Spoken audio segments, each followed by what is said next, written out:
bank itu apapun namanya haram. Alasannya apa? Karena bertambah, ada yang bertambah, bunga apapun namanya disebut dengan riba. Tapi Syekh Tantawi di tahun 87, 88, 89 mengeluarkan pendapat baru, boleh, tapi pendapat pribadi. Akhirnya di tahun 90-an, 2000-an, ulama-ulama Darul Ifta dan ulama-ulama Azhar kemudian mengkaji kembali. Hasilnya tahun 2003 Darul Ifta Mesir menfatwakan bahwa bank itu halal. Gimana itu? Wah, Ustadz ini liberal lagi nih. Kalau aneh liberal, maka Al-Azhar liberal. Ada yang berani bilang Azhar liberal? Ya. Darul Ifta liberal, ada yang berani bilang itu. Nah, liberal itu bukan itu.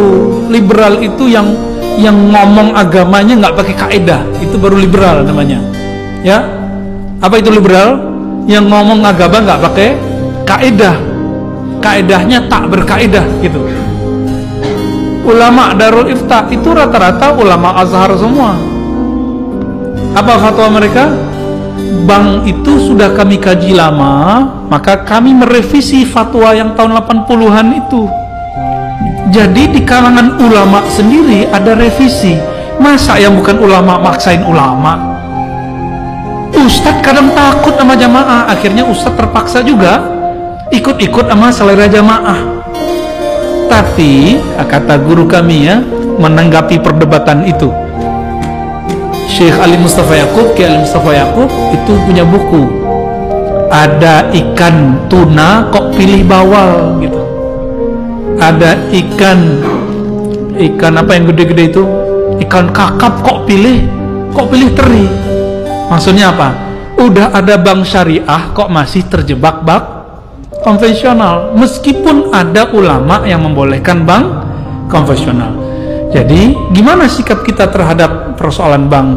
Karena ulamanya beda pendapat, maka antum harus siap-siap beda pendapat dan beda pendapatan. Ya. Lalu ada persoalan di sini ya. Saya melihat, memandang, meneliti, mengobservasi orang-orang yang mengharamkan bank, gerakan anti riba ini nggak kafah juga. Dia gerakan anti ATM, kredit, debit, bahkan anti bank syariah. Namun masih pakai fulus rupiah. Kalau berangkat haji pakai real dan dolar. Saya mau tanya, yang mengeluarkan nilai, bukan nyetak, kalau nyetak ada pencetaknya ya, yang mengeluarkan nilai angka rupiah itu bank atau emas? Terjebak nih, lagi serius dibuat begitu jadi keblinger ya, keblank ya.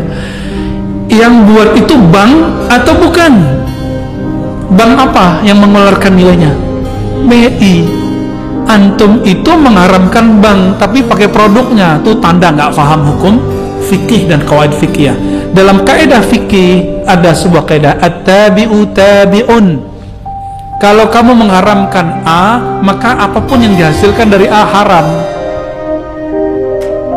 Kalau kita haramkan bank, maka antum haram menggunakan ATM, haram menggunakan fulus kertas atau fulus koin ataupun elektronik, haram semua. Maka beragama jangan picik, kita kembali ke dinar dan dirham. Allahu Akbar. Dinar itu diadopsi Rasulullah dari Romawi, ya kan? Nabi aja bisa ngadopsi, masa ente nggak ngadopsi? Ini mau kembali ke zaman barter kali ya? Mau zaman barter? Nauzubillah min dzalik.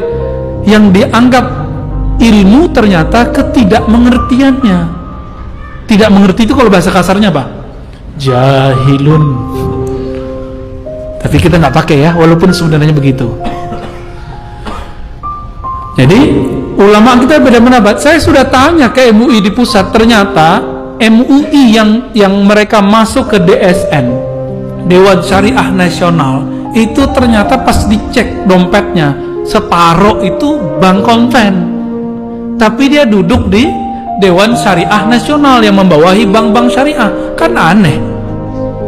Iya, ternyata ulama-ulama yang yang menganjurkan bank konvensional sendiri juga belum tentu mengharamkan bank ulama yang menganjurkan bank syariah belum tentu juga menganjurkan bank. Nah, begitulah ya. Dia belum move on 100% gitu. Seandainya Indonesia ulamanya serius, ayo kita bareng-bareng tinggalkan bank syariah, bank konvensional, wah hancur juga tuh. BUMN itu membawahi beberapa bank. Kalau kita tutup bank, oh bisa hancur negara ini. Maka bank itu salah satu nafasnya negeri ini. Antum percaya atau tidak? Buat jalan itu kalau nggak ada bank nggak jadi. Ya, bangun kampus-kampus Islam, kampus-kampus negeri yang Islam, pesantren-pesantren, semuanya itu yang Islami. Tanpa bantuan lewat bank nggak jadi. Kalau lewat bank ketahuan mana yang gratifikasi, ketahuan nggak? Ketahuan Pak. Tapi kalau pakai kardus, pakai kotak, pakai plastik nggak ketahuan. Hati-hati di sini. Oleh karena itu, saya mengajak, ayo ulama kita sudah buat di bank syariah, ya. Namun jika memang belum bisa meninggalkan bank konvensional, ambil seperlunya, tapi bangun semangat untuk membesarkan bank. Ustadz kok pelin-pelan? Bukan pelin-pelan, kan antum aja yang belum move on ya. Saya udah 10 tahun sebelumnya saya nggak pernah pakai bank konven, tapi karena dapat fatwa dari ulama Darul Ifta itu berani lagi terima beasiswa lewat BNI. Ya, habis itu lewat Mandiri, habis itu lewat apa gitu. Ya, akhirnya kata imam-imam kita di Darul Ifta itu, masyayikh kita, siapa yang terkena perdebatan ini, faliyat yuqallid man abaha. Kalau kamu terjebak dalam satu ini, maka ikutilah ulama yang membolehkannya, biar hatinya tenang. Ini masuk ke khilafiyah. Kenapa dia khilafiyah? Karena bank tidak ada di Quran, tidak ada di sunnah, tidak ada ijma, tidak ada di. Tapi kalau riba ada di Quran, ada di sunnah, ada di ijma, ada di qiyas. Mengharamkan riba wajib, menghalalkan riba diperdebatkan. Sampai kiamat nggak selesai. Jangan paksa orang deh ya. Jangan paksa orang. Ini ambiguitas orang-orang yang anti bank. Kok masih pakai duit? Jangan pakai duit baru antum itu pas gerakan anti ribawinya ya. Kira-kira begitu.